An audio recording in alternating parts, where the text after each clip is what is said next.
네, 들으신 것처럼 최상목 대통령 권한대행이 마흔혁 헌법재판관 후보자를 임명 보류한 것이 위헌인지 아닌지 이르면 오늘 결정됩니다.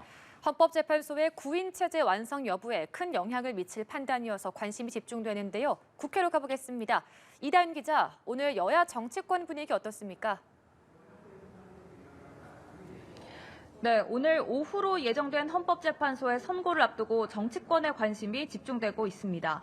여야 모두 아침 회의에서 관련 발언을 내놨는데요. 먼저 국민의힘은 마흔혁 후보자의 정치적 성향과 이번 권한쟁의 심판의 절차적 하자를 재차 문제 삼았습니다.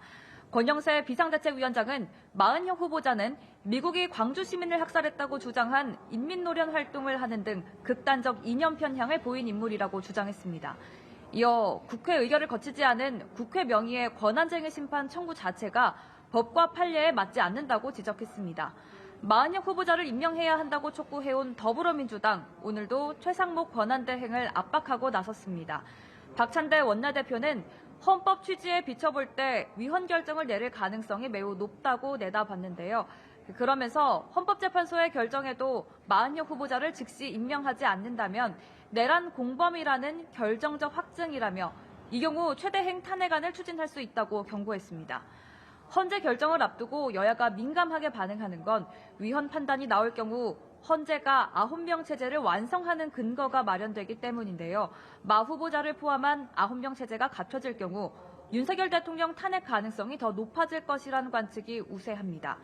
이런 이유로 헌재의 최종 판단에 여야가 극명한 입장차를 보일 것으로 전망됩니다.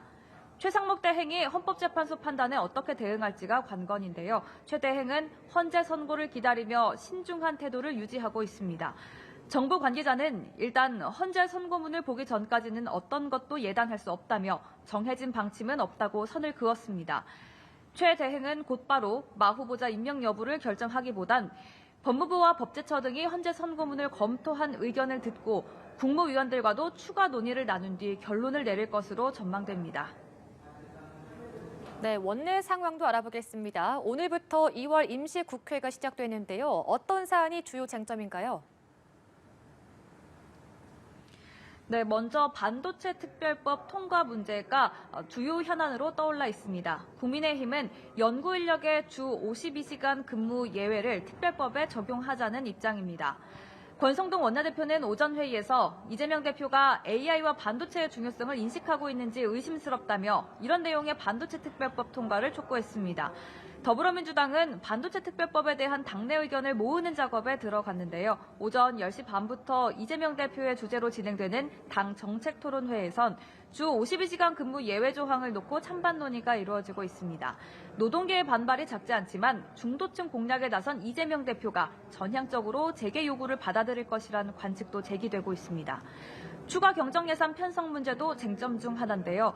민주당 이재명 대표는 국정협의체를 가동해 추경 논의를 시작하길 바란다고 촉구했지만 국민의힘 김상훈 정책위 의장은 추경 논의를 해야 한다면 민주당이 일방적으로 강행 처리한 본예산 보완 추경이 돼야 할 것이라며 시각차를 보였습니다.